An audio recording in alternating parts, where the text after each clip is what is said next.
In the name of the Father, and of the Son, and of the Holy Spirit. Amen. Our Father, who art in heaven, Hallowed be thy name. Thy kingdom come, thy will be done, on earth as it is in heaven. Give us this day our daily bread, and forgive us our trespasses, as we forgive those who trespass against us. And lead us not into temptation, but deliver us from evil. Amen. Hail Mary, full of grace. The Lord is with you. Blessed are you among women, and blessed is the fruit of your womb, Jesus. Holy Mary, Mother of God, pray for us sinners, now and at the hour of our death. Amen. Glory be to the Father, and to the Son, and to the Holy Spirit. As it was in the beginning, is now, and ever shall be, world without end. Amen. Good evening, sisters. Good evening, Father. So this month we are going to reflect on the theme, the service of the mission. And we are trying to understand from rule of life, what is leadership. So if we need to properly or rightly understand what is leadership according to rule of life, we need to basically understand these two important terms, service and mission. We are meant for service and we are meant for mission. When Jesus wanted to have the disciples, he was forming them for mission. But at the same time, we also read in the Gospels, he formed them as servants. So the purpose is for service, not for anything else. So service and mission goes together when we talk about discipleship. The service of the mission is what we understand as leadership in our context. And we will see in detail how it is explained from Rule of Life Numbers 36 to 85. First of all, we will see a scriptural passage from the letter of St. Paul to the Corinthians, the first letter, chapter 12, verses 4 to 6. Now there are varieties of gifts, but the same Spirit. And there are varieties of service, but the same Lord. And there are varieties of working, but it is the same God who inspires them all in everyone. You see, first of all, Paul speaks about varieties of gifts. And also he speaks about varieties of service. And here I'm saying, St. Paul speaks not only as a leader, but also as a servant. If you read all the letters of St. Paul, at the very beginning, he introduces himself as the servant. Very, very important.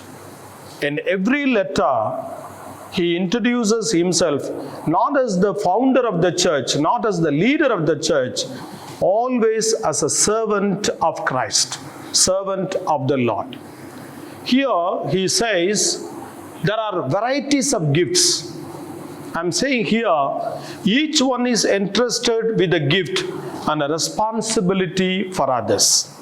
Each one has a charism, each one has a gift, each one has a talent, each one has an ability, each one has his or her own merits. All this is meant for service to others, And this is what we understand as church. Church is a community, and this community cares for each other. This community is also gifted. And in the community, everyone is gifted. Everyone has been given a gift. And this gift should be made use for the welfare of the community, which is very important. So when we talk about responsibility, when we talk about gifts, we cannot separate them. A gift is meant for a responsibility, and that responsibility is for the service of others. There are varieties of gifts. Even in this small group, I can say each one of us is given with varied gifts. With varied gifts. But all this should never make us proud of ourselves, but help us to realize that we are meant to serve others and to help others. And this is the purpose why we have been called, either me as a priest or you as religious. So this is what Paul would tell us again when we listen to the service of the mission, when we want to understand what is leadership in the church.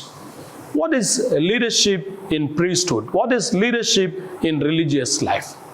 So we should never boast of ourselves, but we should always thank the Lord. We should always be grateful to the Lord that He has entrusted us with varieties of gifts, with varieties of service, all meant to serve others, all meant to serve the community. And with that understanding, with that teaching of St. Paul, now we would go to number 36 in Rule of Life. Number 36 in Rule of Life says, religious life itself is a gift of God to the church. You see, religious life itself is a gift of God to the church. Gift means for others. Please understand. Gift is not for a selfish motive. The very word gift explains that it is meant for others, to be used for others, to be utilized for others. So my religious life, if I accept that it is a gift, I am meant for others. I have to live for others. So religious life is not for any personal motive. Religious life is not meant for any personal gain, not for any personal profit. Rule of Life number 36 makes it very clear. Religious life itself is a gift of God to the church. The fundamental reason for the existence of religious life is the following of Christ, and the authority exercised therein is at the service of the kingdom. You see, in our religious life also we are given authority. But in the Bible, in the understanding of Jesus, I am also going to deal with that separately. Authority means service. Authority means service. Authority means mission. Authority means living for others or doing anything for the betterment for others or for the welfare of others. The model of authority as service is Christ. There cannot be anyone except Christ. The model of authority as service is Christ. Because Christ is the model. He has formed us. He has called us. And He Himself has said, I have come not to be served, but to serve. But to serve.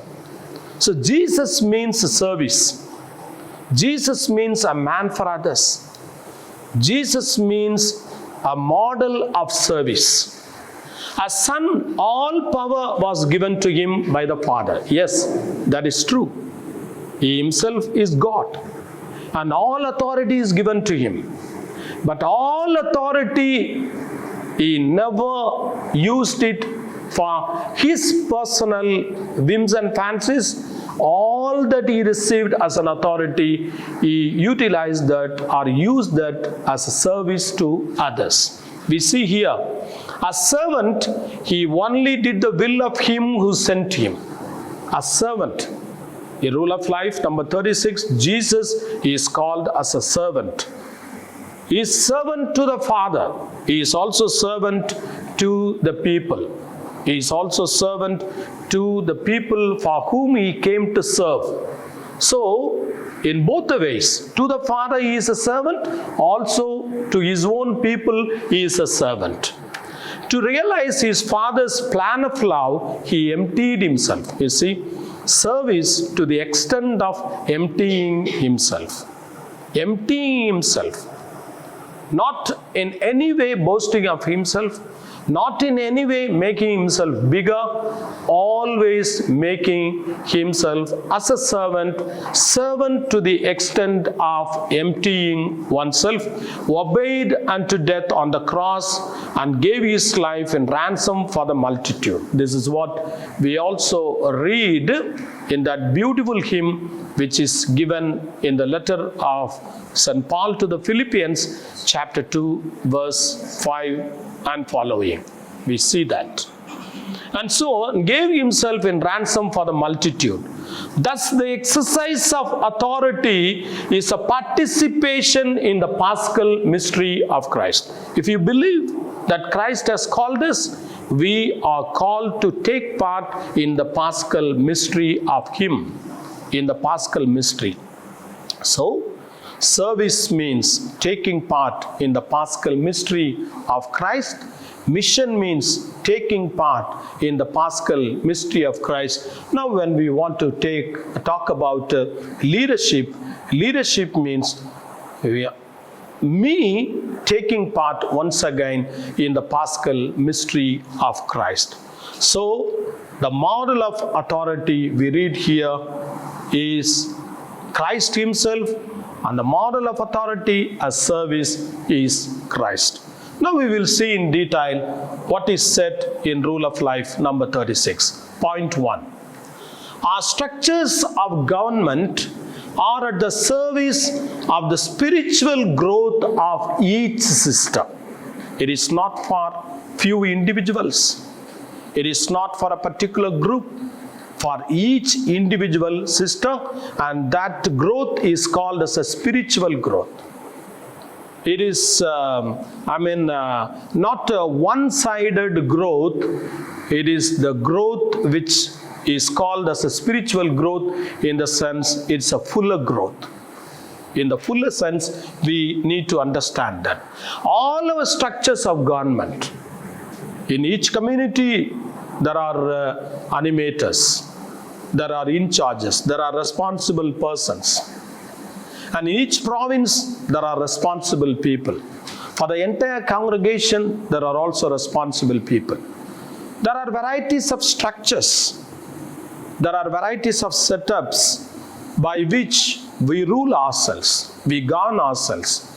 But Rule of Life, number 36.1 says, our structures of government are at the service of the spiritual growth of each system. That means our government should see to that each one is served.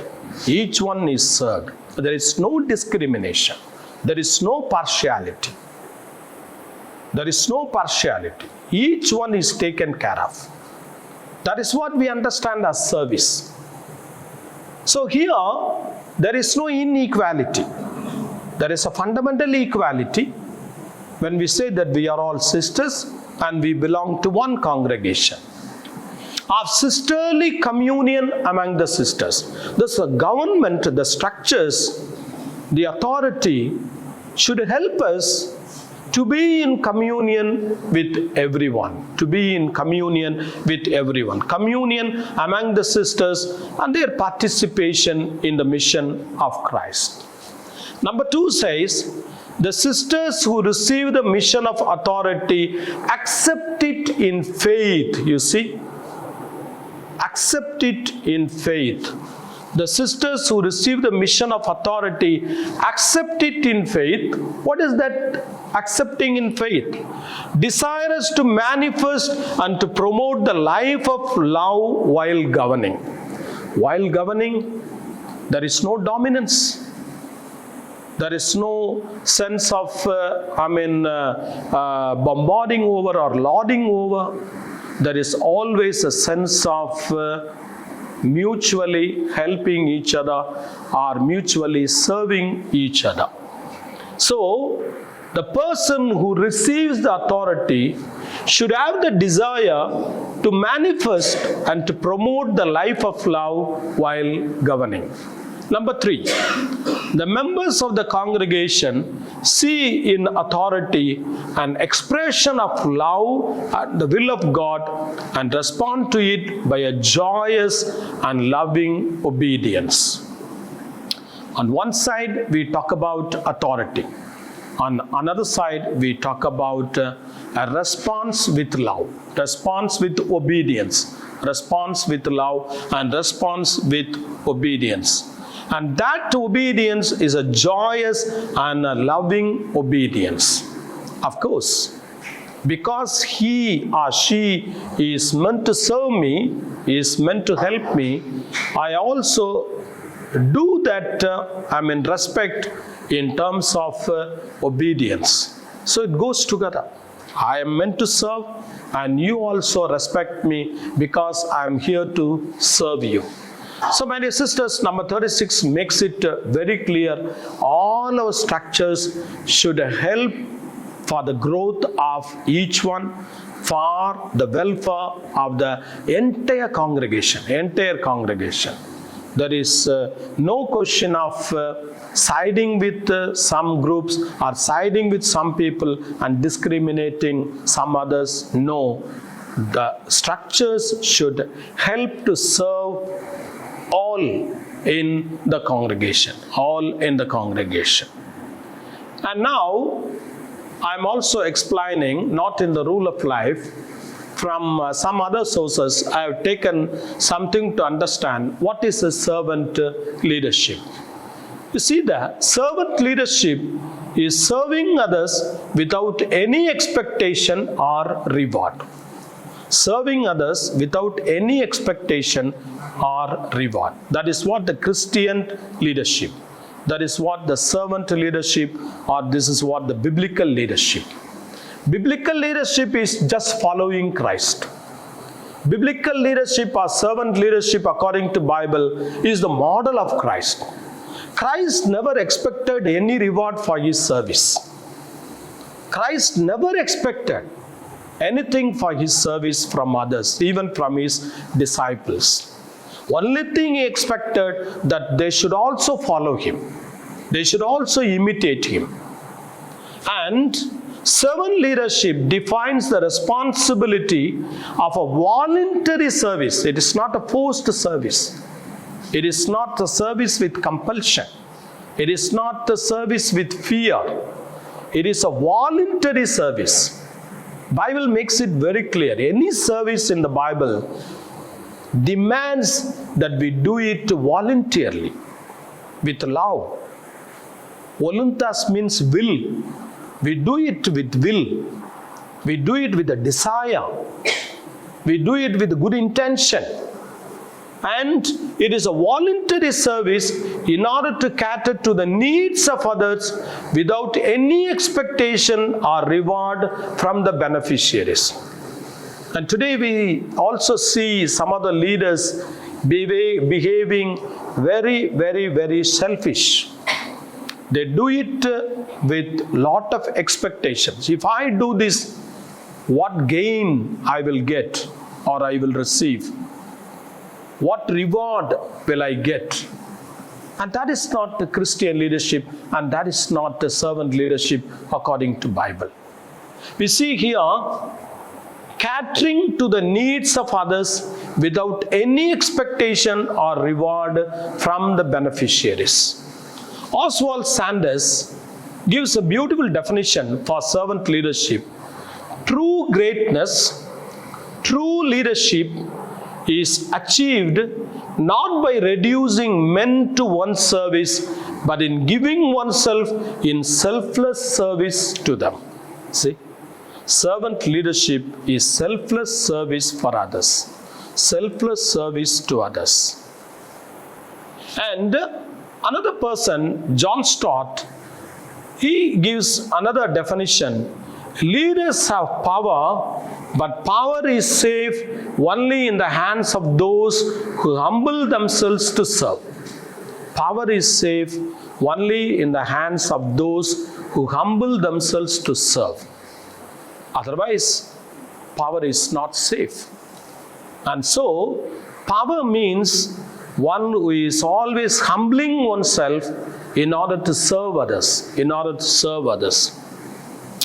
When we assume the responsibility of leading people, we must do so as servant leaders and not as dominant leaders. you see.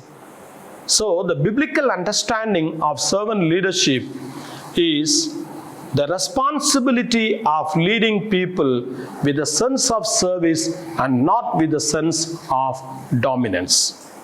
Now I take you to have some biblical context of understanding what does it mean authority as service. We will see 3 passages from the Gospel of Mark all about the teaching after passion prediction. The teaching of Jesus after each passion prediction. First of all, Gospel of Mark chapter 8, 31. This is the first prediction. After first prediction, he then began to teach them that the Son of Man must suffer many things and be rejected by the elders, the chief priests and the teachers of the law, and that he must be killed. You see, Jesus came as a leader in order to serve others, And that service, he explains here, Son of Man must suffer. And you know what is the meaning of suffering? Suffering not only talks about physical ailments or physical, sufferings. Suffering comes from another word, beautiful word, Latin word, passio, to suffer. Passio means to suffer with love. So Jesus here, when he talks about giving his own life for others, he talks about suffering. So in leadership, in service, suffering is inevitable. You know how that suffering comes in our context today. We want to do good, but we are misunderstood. We want to, do good to anyone and everyone who comes to us or whoever is at the need. But many people do not understand with what good intention we are trying to do something good. So Jesus, when he talks about the goal, when he talks about his passion, he says, first of all, suffering. The second word he talks about is rejection. Rejection. For any leader, suffering and rejection is inevitable. For any leader. I'm talking about the biblical sense, biblical context. For any leader, there is a suffering and rejection. Rejection. Today, if you want to be a good leader, please be prepared to suffer. Please also be prepared to be rejected. We are misunderstood these days for anything. We have only good intention. We want to do good. We want to do good. Even in our small community, our intention is good, but we are mostly misunderstood. Please do not be discouraged. And this is what Jesus says. I'm here to serve, but I will have to suffer. I'm here to give life to many, but I have to be rejected. So Jesus prepared himself for suffering and for rejection. Any leader, even in today's context, should face these 2 dimensions. 2 dimensions of suffering for others and being rejected when he or she wants to serve others. Any good leader, any noble leader has undergone lot of sufferings in his or her life. And the same also with rejection. And this is what we see in the life of Christ. Wherever he went, he did good. And that is what he also taught to others. Do good to others. And what happened to Jesus? He had to suffer. He was opposed. He was not properly understood. And he was vehemently criticized. And that is what I mean as rejection. So today, when we talk about service and mission, these two things also are going closer to the service, which is suffering for others, also being rejected by others.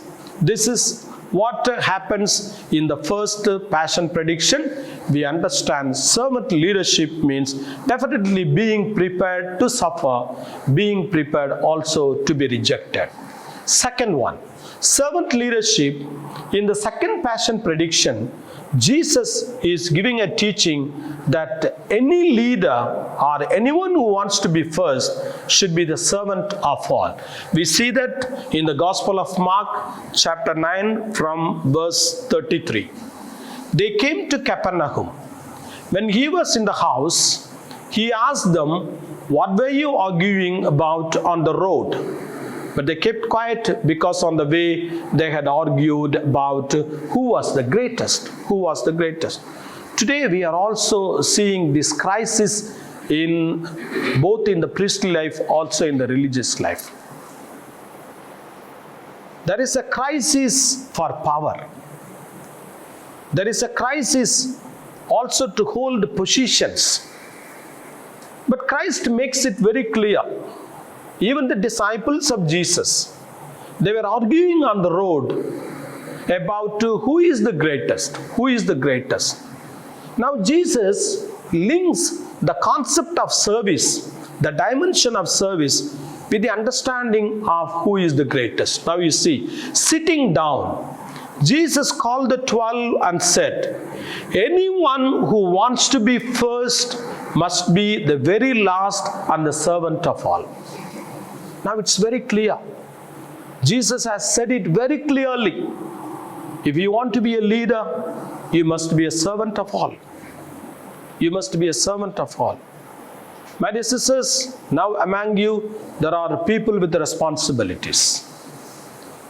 Responsibilities should always tell us that I am the last of all.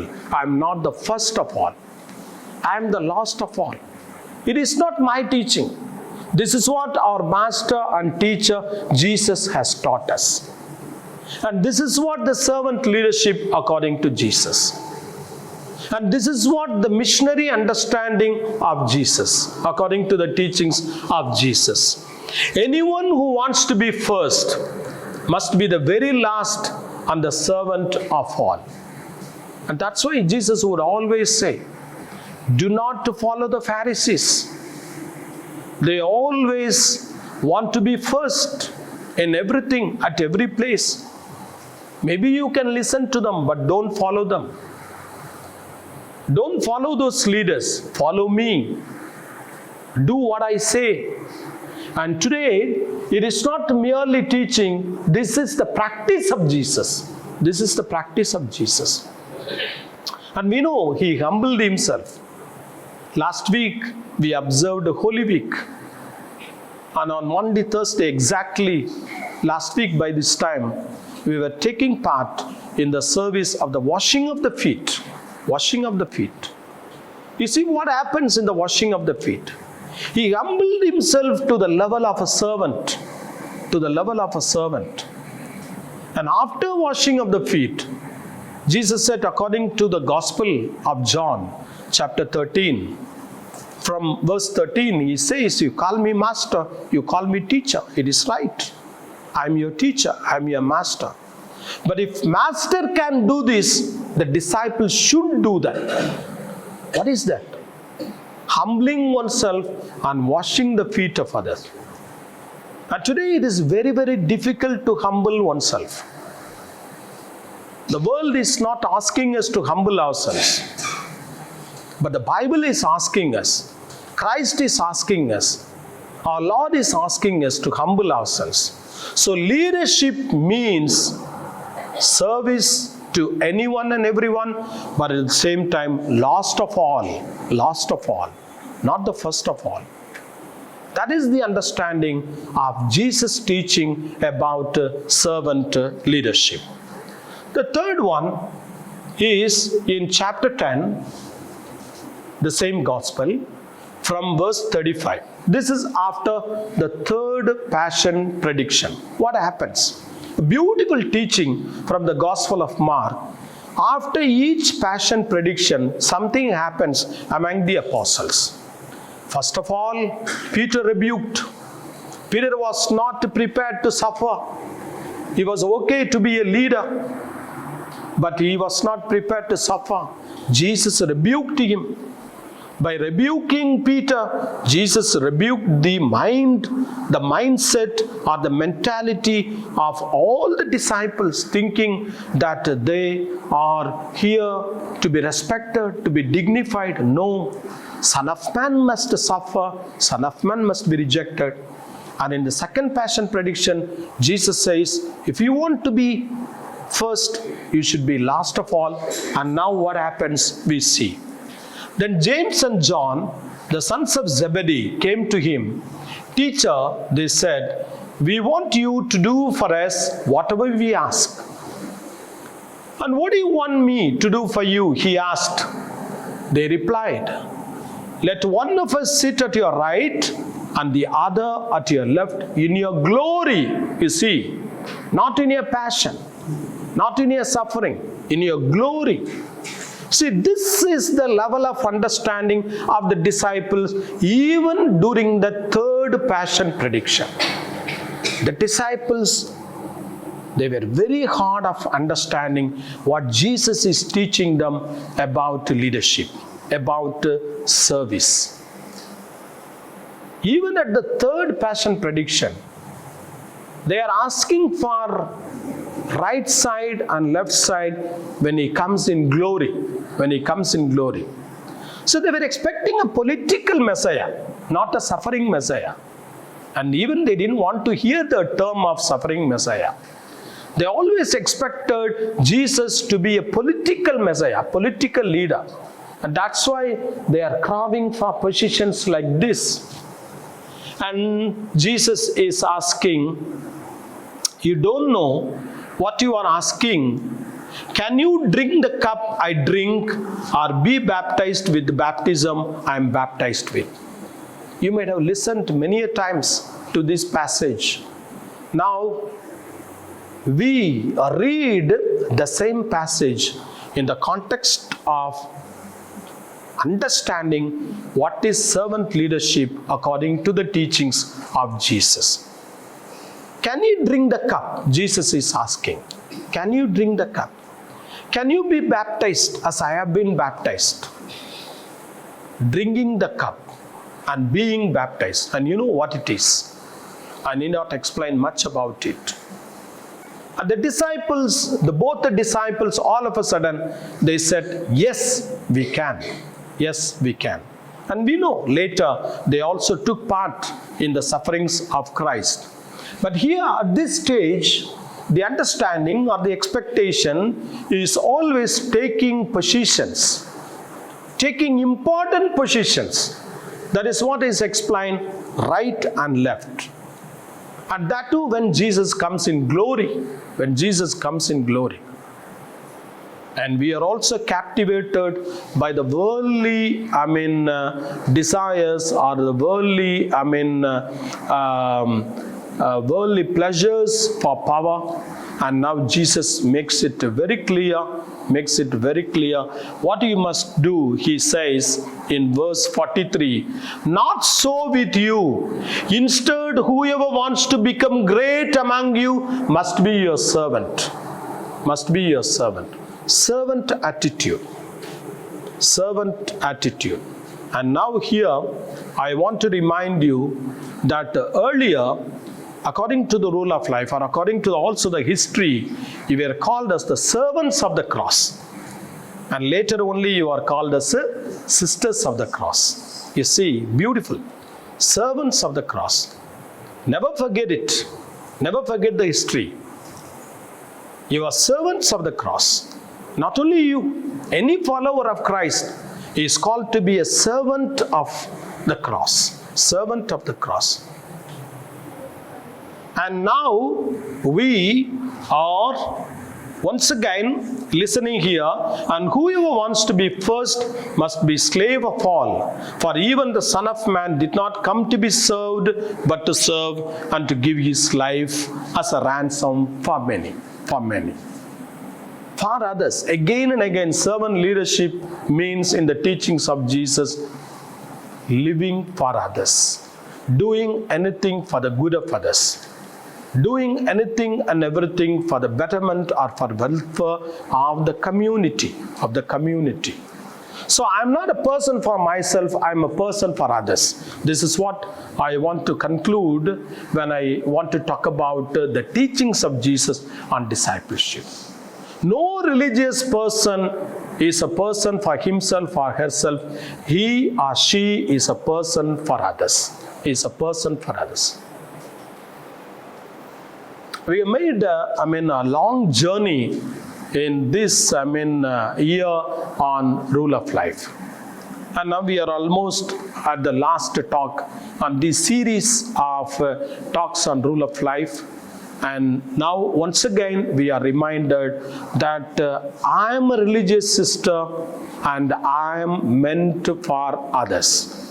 I am meant for others. I am a servant. I am not an authority. I am a servant. I am not a boss. I am a missionary. I am a missionary. I am not a boss. I am a missionary. And these days it's very, very difficult to talk about this. You know what is happening in our own circles. You know what is happening in our own dioceses, in our own diocesan setups in the parishes. And today we are so much influenced by the world. We are so much influenced by the outside society. We just behave like outside people, outside leaders. My dear sisters, our leadership is not like secular leadership. Our leadership is not like political leadership. If some responsibility is given to you, please believe that that responsibility is given to me so that I have a chance to serve others. I have a chance to follow Jesus. I have a beautiful opportunity to do what Jesus has done for others. Jesus has done for others. Let us imbibe that spirit of service. With that, now I take you to the last part of rule of life.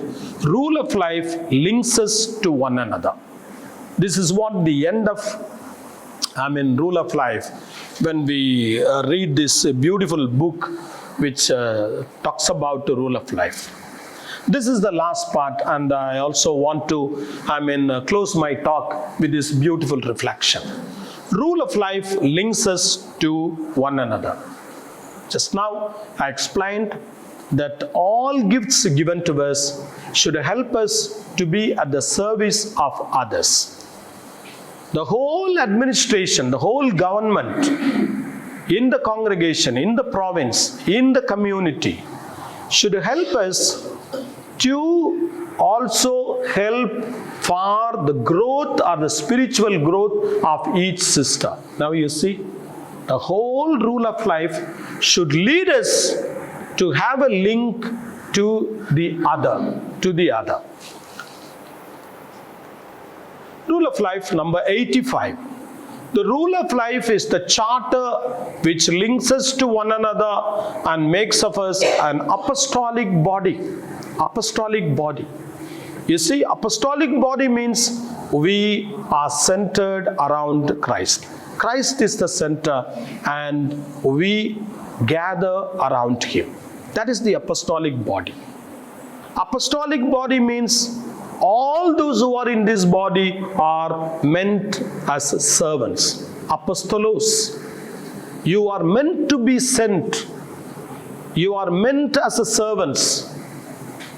And there is no number one, number two. We are all equals. We are all equals. We are all disciples. We are all apostles. And this is what we understand, apostolic body.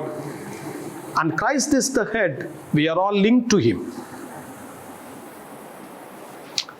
Its articles do not oblige us under the pain of sin, except when it is a question of the commandments of God, of the church, or the matters of the vows. Now, however, we recognize and esteem it in all its value and accept it as an expression of our covenant with God and with one another. Rule of life should help us to understand that covenantal love with God and with one another. So rule of life is not to threaten us. Rule of life is not to force us. Rule of life should help us to become servant and servants of Christ. And that servanthood is understood as love with God and love with others. Love with the members of the community. We observe them being bound by a commitment through our religious profession. So this rule of life is not, to be followed out of compulsion or out of fear, but with goodwill. With goodwill. Why? We observe the rule of life being bound by our commitment through our religious profession. Religious profession is an yes to God. Religious profession is a strong yes for service, is a strong yes for commitment. And that's why we say here, we observe all these rules being bound by our commitment through our religious profession. And finally, rule of life leads us to the standard of the cross. The cross is the altar where Jesus Christ has offered his life. Rule of life also is helping us, giving us that spirit to offer our life for others. That's why I'm repeatedly saying, not only in today's talk, at multiple times I have insisted on that point that you and me are meant for others, you and me are never meant for ourselves. The cross is the tree of life from where one can pluck the fruit. The cross is the standard of victory. The cross is the stone, the rock, the mountain from which flow clear and life-giving waters which refresh and fertilize. So the cross is the standard and cross is the life. And also Mary, who stands beneath the cross, is also a big model for our religious life. Our Blessed Mother, who is also meditating at the beneath of the cross, is asking us to come closer to Christ, to come closer to the cross, so that we may every day receive the Spirit of Christ and go out as missionaries. With that beautiful, reflection, now let's close our talk, also close this series of talks. And I am very thankful to every one of you. In a special way, I am very thankful to Sister Provincial and the team.